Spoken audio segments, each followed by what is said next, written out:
Hello Philippines, good afternoon. Once again, nandito naman tayo sa may Eskwela Pub. Yan po. Gawa tayo ng update dito sa ginagawang tulay, Davao Summer Bridge. Ito po yung fabrication nila dito sa mga kulom ng poste ng tulay. Ayan po, makita po natin yan, no? Yan, hauling yan doon sa sa tulay, papunta doon. Okay mga ka-viewers ko, punta tayo doon sa loob, kuha tayo ng update doon kung ano ang latest doon na ginatrabaho nila. Okay, punta tayo doon sa loob. Ayun na po mga ka-viewers ko, yung gawad ng kuryente nilipat na ng taga Davao Light.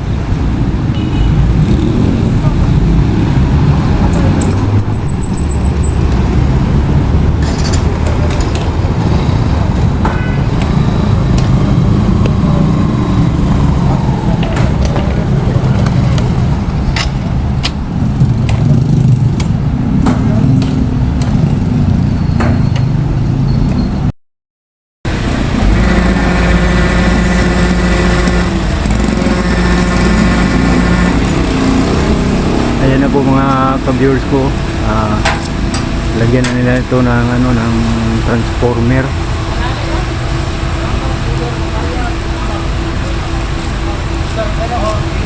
Kaya daw yan nanan, mas pagkaya ng tulang pa.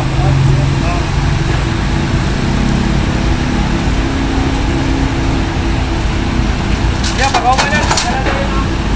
Rolling.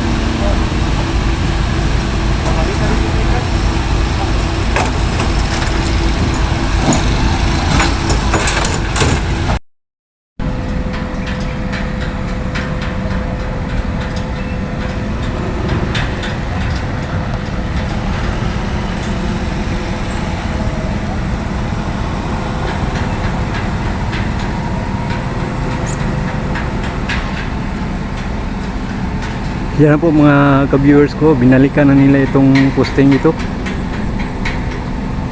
Yan, lagyan na nila ng plate para pataasin na nila itong posting ito.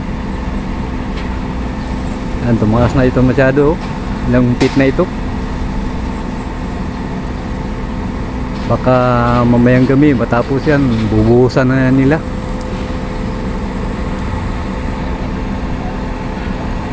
Yan, yung sa kabila naman, yan, iniwan na nila na sandali yun. Yan o, kasi nagbalik sila dito ng trabaho.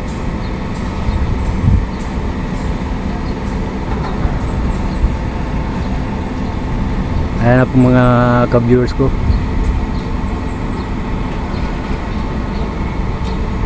Bago ka lang sa aking channel, sana mag-subscribe at pakipindot na lang po yung notification bell. Pakisali na lang po yung like and share para updated kayo sa mga darating kong video. Ayan na po.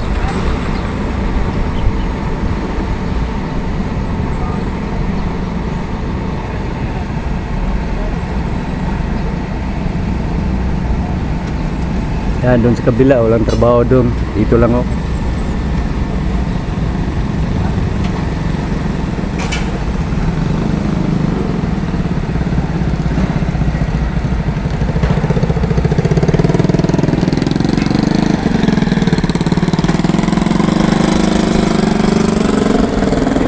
Okay, punta tayo sa kabilang area.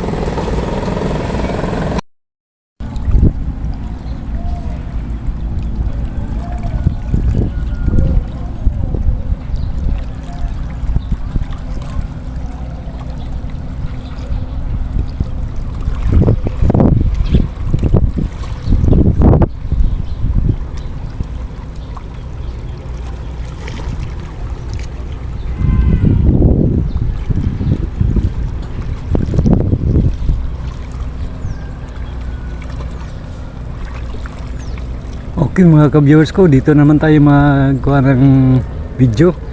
Ito na po yung sitwasyon dito. Yun pa rin, dun sa dulo may bago na namang nilagay na kulom. At saka dun rin sa sabal may kulom na nilagay nila doon, no? Ayan na po.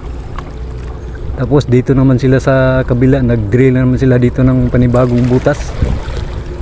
Kasi yung isang araw nagbuo sila dyan, no?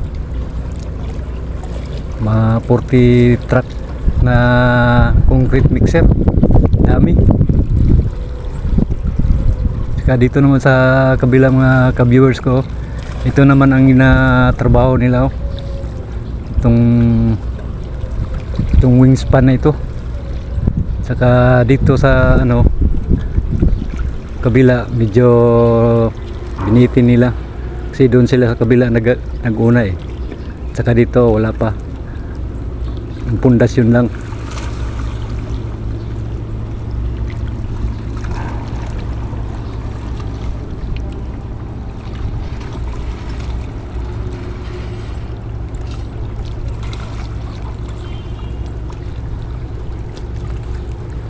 Yan po yung drill bit nila, oh. Naka-posisyon na. Kasi mag-drill sila dyan ng panibagong butas, eh.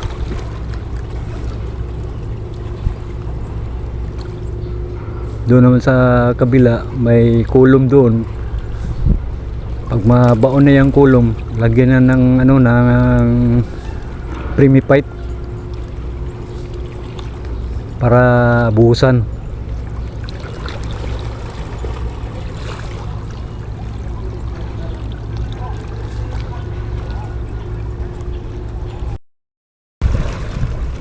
Okay, hanggang dito muna tayo mga ka-viewers ko. Sana nagustuhan ninyo itong video kong ito. Ayan po. Okay, maraming salamat. God bless you all. Ang inyong lingkod, Joel Rosales.